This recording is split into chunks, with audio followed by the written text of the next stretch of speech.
Vídeo 14. Profeta Eliseu e alguns mistérios. Continuemos em 2 Reis, capítulo 2, versículo 20. E ele disse: Trazei-me uma salva nova e ponde nela sal. E lhe trouxeram. Então saiu ele ao manancial das águas e deitou o sal nele, e disse: Assim diz o Senhor: Sararei a estas águas, não haverá mais nela morte nem esterilidade. Ficarão, pois, sãs aquelas águas, até ao dia de hoje, conforme a palavra que Eliseu tinha dito. Então subiu dali a Betel, e, subindo ele pelo caminho, uns rapazes pequenos saíram da cidade e zombavam dele, e diziam-lhe: Sobe, calvo. E virando-se ele para trás, os viu e os amaldiçoou no nome do Senhor. Então 2 ursas saíram do bosque e despedaçaram 42 daqueles pequenos.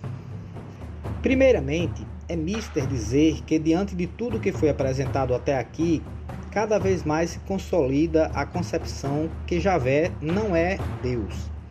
É lógico que Deus não necessitaria que alguém fosse buscar uma bacia para que fosse colocado sal, para purificar, tornar potável um manancial de águas. E por falar nisso, sal purifica a água? Foi a oração de Eliseu que realizou o milagre? Assim diz o Senhor: Sararei a estas águas, e não haverá mais nelas morte nem esterilidade. Interessante que, enquanto Javé vetava a presença de fermento e mel nas ofertas, exigia a presença do sal nos sacrifícios. Levítico capítulo 2, versículos de 11 a 13. Nenhuma oferta de alimentos que oferecerdes ao Senhor se fará com fermento, porque de nenhum fermento, nem de mel algum, oferecereis oferta queimada ao Senhor. E todas as tuas ofertas dos teus alimentos temperarás com sal. E não deixarás faltar à tua oferta de alimentos o sal da aliança do teu Deus. Em todas as tuas ofertas oferecerás sal. Teria Javé paladar semelhante aos dos humanos ao degustar os animais ofertados em holocausto? Em seguida, o profeta Eliseu encontra crianças que zombaram dele por ser calvo. Ele então ora ao seu Deus e de repente surge de um bosque 2 ursas que devoram 42 destes jovens. Esta é uma das passagens bíblicas mais utilizadas pelos ateus e por pessoas anticristãs para acusar o Deus cristão de injusto e cruel. Não há interesse neste trabalho em justificar esta passagem em relação a Deus, o Deus cristão. Exatamente porque esta obra tenta de todas as formas demonstrar que o ser mencionado nos textos bíblicos do Antigo Testamento, ou na grande maioria do seu conteúdo, não é, de forma nenhuma, o Deus relacionado a toda a existência e a Jesus Cristo. Para o autor deste trabalho, é incontestável que Jesus foi o único que revelou o verdadeiro Deus, o único e verdadeiro ser divino. E esta também não será uma questão tratada aqui. E sendo assim, é fácil perceber que um ato de crueldade é algo aceitável, mas não justificável para um ser não divino. Os animais são submetidos a alguma forma de controle, provavelmente estabelecido por Javé ou por seus eleitos, que os levam a realizar atos que não partem da sua vontade ou instinto. Foi assim com os animais que se destinaram a entrar no interior da arca? Com o enorme peixe que engoliu Jonas? Com as serpentes para morder o povo de Israel no deserto? A jumenta de Balaão que Deus usou para que falasse? Com os corvos que sustentavam Elias e com as ursas do livro de 2 Reis em seu capítulo 2? Como isto ocorreu? Teria Javé ou seus adoradores e protegidos algum equipamento que influenciasse o comportamento de animais, como algo semelhante à radiofrequência que agisse no nível de consciência animal? Isto foi feito através de magia? Ou este é mais um exemplo do poder de um ser angelical? Outra passagem interessante é a de 1 Reis, capítulo 20, versículos 35 e 36. Então um dos homens dos filhos dos profetas disse ao seu companheiro pela palavra do Senhor: Ora, fere-me. E o homem recusou feri-lo. E ele lhe disse: Por que não obedeceste à voz do Senhor? Eis que, em te apartando de mim, um leão te ferirá. E como dele se apartou, um leão o encontrou e o feriu.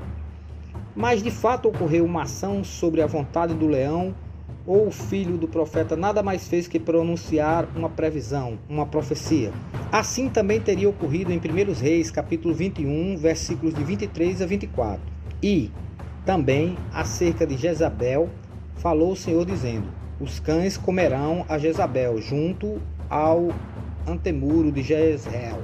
Aquele que de Acabe morrer na cidade, os cães o comerão, e o que morrer no campo, as aves do céu o comerão. Fato que se confirmaria em 2 Reis, capítulo 9, versículos de 31 a 36. E, entrando Jeú pelas portas, disse ela: teve paz em Iri, que matou ao seu senhor? Então disse ele: lançai-a de alto a baixo. E lançaram-na de alto a baixo, e foram salpicados com o seu sangue as paredes e os cavalos, e ele a atropelou. Olhai por aquela maldita, e sepultai-a, porque é filha de rei. E foram para a sepultar, porém não acharam dela senão somente a caveira, e os pés e as palmas das mãos. Então voltaram e lhe fizeram saber, e ele disse: esta é a palavra do Senhor, a qual falou pelo ministério de Elias, o tesbita, seu servo, dizendo: no pedaço do campo de Jezreel os cães comerão a carne de Jezabel. Já em 2 Reis, capítulo 3, versículo 27, é narrado um holocausto de um ser humano em honra a um deus. O rei Messa, das terras de Moabe, desesperado diante da derrota da sua rebelião contra Israel, subiu ao muro da cidade e, à vista dos exércitos aliados, ofereceu o seu filho primogênito em sacrifício a Quemoz, o deus fogo dos Moabitas. 2 Reis, capítulo 3, versículo 27. Então tomou o seu filho primogênito, que havia de reinar em seu lugar, e o ofereceu em holocausto sobre o muro, pelo que houve grande indignação em Israel. Por isso, retiraram-se dele e voltaram para a sua terra. Ora, os moabitas eram descendentes de Moabe, filho de um ato incestuoso de Ló, sobrinho de Abraão, com sua filha mais velha, logo após a destruição de Sodoma e Gomorra. Portanto, os moabitas eram aparentados com os israelitas. A adoração de Quemoz foi introduzida em Israel durante o reinado de Salomão, que construiu um alto para Quemoz, no monte que estava defronte de Jerusalém. 1 Reis, capítulo 11, versículos 1, 7, 8 e 33. O nome Quemoz significa destruidor ou subjugador. Em muitas passagens, um anjo do Senhor, ou mesmo o próprio Javé, é denominado de o destruidor. Vejamos alguns exemplos. Êxodo capítulo 12, versículo 23. Porque o Senhor passará para ferir aos egípcios. Porém, quando viu o sangue na vega da porta e em ambas as ombreiras, o Senhor passará aquela porta, e não deixará ao destruidor entrar nas vossas casas para vos ferir. 1 Crônicas, capítulo 21, versículos 14 a 15. Mandou, pois, o Senhor a peste a Israel, e caíram de Israel 70.000 homens. E o Senhor mandou um anjo a Jerusalém para a destruir. E ao destruí-la, ele, o Senhor, viu e se arrependeu daquele mal. E disse ao anjo destruidor: basta, agora retira tua mão. E o anjo do Senhor estava junto à eira de Ornã, Jebuseu. Jeremias, capítulo 51, versículos de 55 a 56. Porque o Senhor destrói Babilônia e fará perecer nela a sua grande voz, e as suas ondas bramirão como muitas águas. Ouvir-se-á o arruído da sua voz, porque o destruidor vem sobre ela, sobre Babilônia, e os seus valentes serão presos. Já estão quebrados os seus arcos, porque o Senhor, Deus das recompensas, certamente lhe retribuirá. Jeremias capítulo 48, versículos de 8 a 13.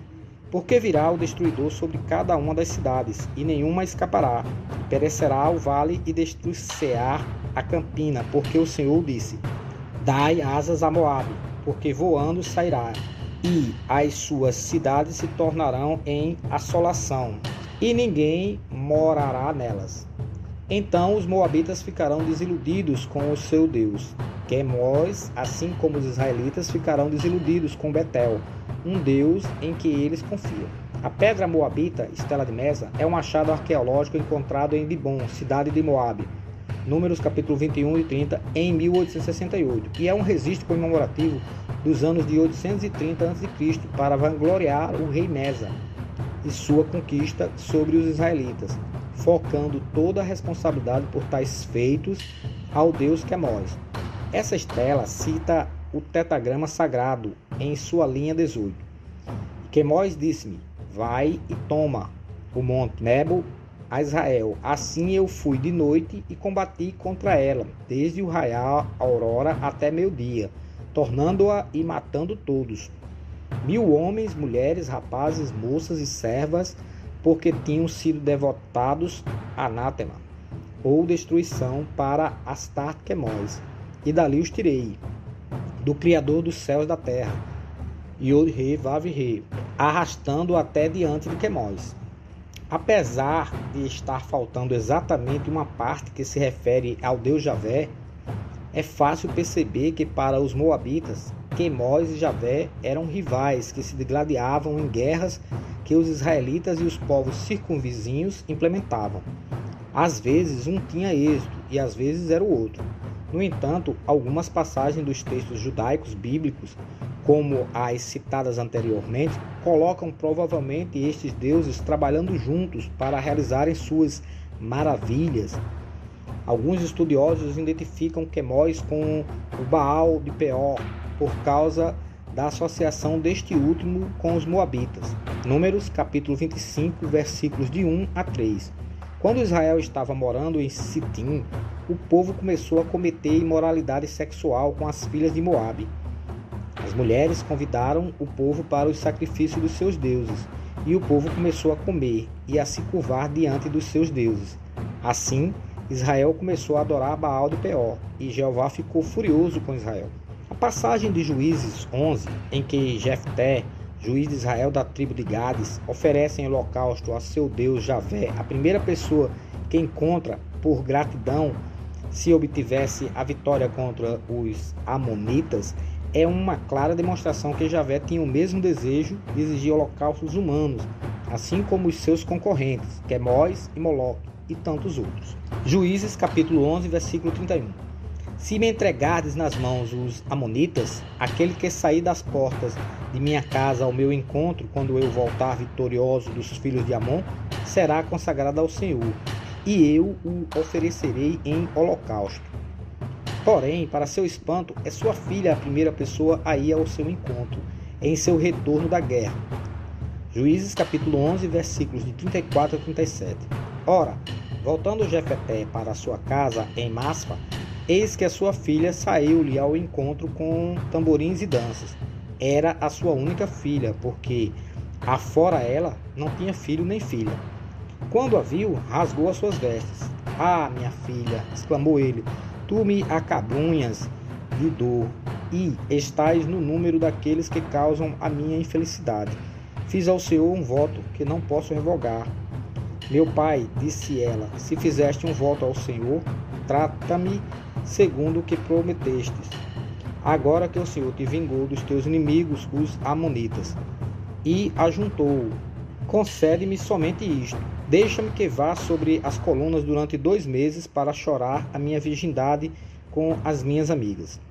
Não há outra forma de interpretação para esta passagem que não a de que a promessa de Jefté seria paga com sacrifício humano.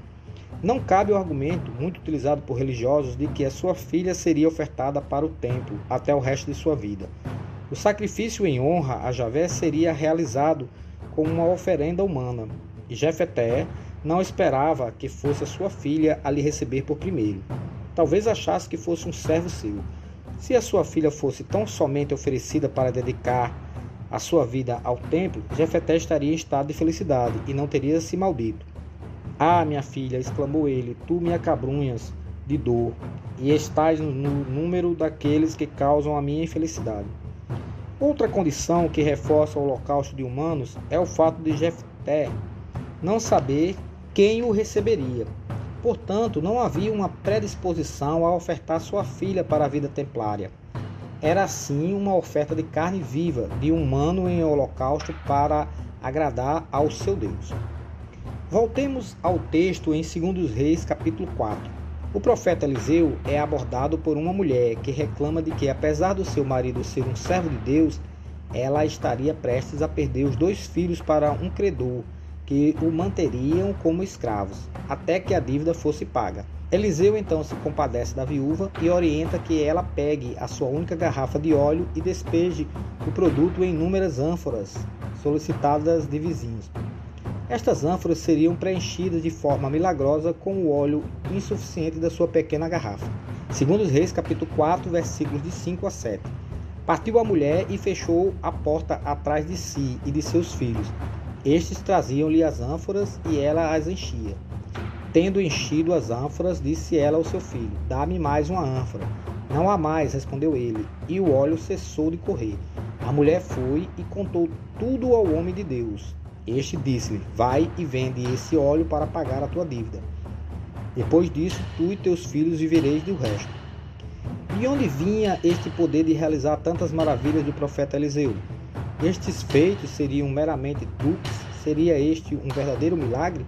Afinal de contas, Eliseu não se encontrava nem mesmo no local onde tal misterioso fato ocorrera. Eliseu foi ajudante de Elias e não o deixou até que Deus levasse Elias aos céus, onde nesta ocasião pediria o dobro do poder que Elias tinha para fazer muitos milagres, e foi atendido. Segundo os Reis, capítulo 2, versículos de 9 a 10. Tendo passado, Elias disse a Eliseu: Pede-me algo antes que eu seja arrebatado de ti. Que posso eu fazer por ti? Eliseu respondeu: Seja-me concedida uma porção dobrada do teu espírito. Pedes uma coisa difícil, replicou Elias. Entretanto, se me vires quando eu for arrebatado de ti, isto te será dado. Mas se não me vires, não te será dado. Porém, Elias impõe uma condição de presença no momento exato de seu arrebatamento, ou seria a abdução. Também deixa-lhe cair, nesta hora, um manto poderoso e milagroso, e seu poder estaria neste manto. O milagre do azeite também seria uma produção deste manto prodigioso? Depois de anunciar a gravidez improvável, ressuscitar uma criança e realizar o milagre do óleo que se multiplica sozinho, Eliseu retira o veneno de uma planta que fora usada em uma sopa, se utilizando apenas de farinha. E em 2 Reis, capítulo 4, versículos de 42 a 44, é narrado mais um feito extraordinário. Eliseu, assim como Jesus, teria multiplicado uma pequena quantidade de pães, 20, ao ponto de serem suficientes para matar a fome de 100 pessoas. Veio um homem de Baal-Salisa, que trazia ao homem de Deus a guisa de primícias, 20 pães de cevada e espigas verdes, novas, no seu saco. Dai-os a esses homens, disse Eliseu, para que comam. Seu servo respondeu: Como poderei dar de comer a 100 pessoas com isto? Dá-os a esses homens, repetiu Eliseu, para que comam. Eis o que diz o Senhor: comerão e ainda sobrará. E deu-os ao povo. Comeram e ainda sobrou, como o Senhor tinha dito. Existem, porém, alguns detalhes que diferenciam bastante esta passagem de 2 Reis, relatando o milagre dos pães de Eliseu, com o milagre dos pães de Jesus, relatado em Mateus capítulo 14, versículos de 16 a 21. Marcos capítulo 6, versículos de 30 a 44, Lucas capítulo 9, versículos de 10 a 17 e João capítulo 6, versículos de 1 a 14. Apesar das passagens guardarem uma semelhança enorme, é possível identificar que, em 2 Reis, alguns detalhes são omitidos, o que induz o leitor a não ter uma percepção adequada da realidade da situação. O texto afirma que o homem de Baal-Salisa tinha 20 pães, mas não determina quantas espigas de trigo, mão de milho, como muitos imaginam, estavam em seu saco. Em outras versões, não são espigas, mas um saco de trigo, o que poderia ser uma fonte muito mais satisfatória de alimento, já que, se considerando que este saco poderia ter o tamanho de um saco de 50 quilos, comportaria uma quantidade considerável de trigo para fazer bastante massa para pães. Também é preciso observar que o texto é a continuação do evento em que os filhos do profeta já estavam se alimentando com a sopa que Eliseu purificou com farinha e, portanto, não necessitavam mais de tanto o que comer para se sentirem satisfeitos. No evento da multiplicação dos pães e dos peixes de Jesus, a situação é imensamente mais absurda. Para começo de conversa, não eram somente 100 pessoas, mas cerca de 5.000 homens, além de mulheres e crianças. Não havia um saco de trigo, e uma quantidade razoável de pães. Era somente 5 pães e 2 peixes. No relato de 2 Reis, é dito que sobejou, mas não com detalhes.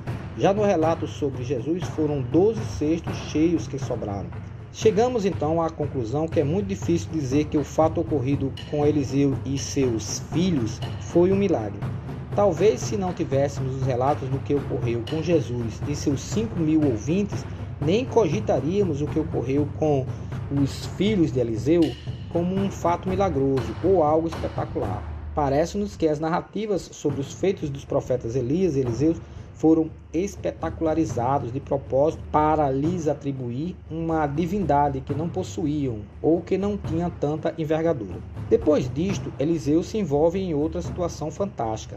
Naamã, general do exército dos reis da Síria, era acometido pela lepra.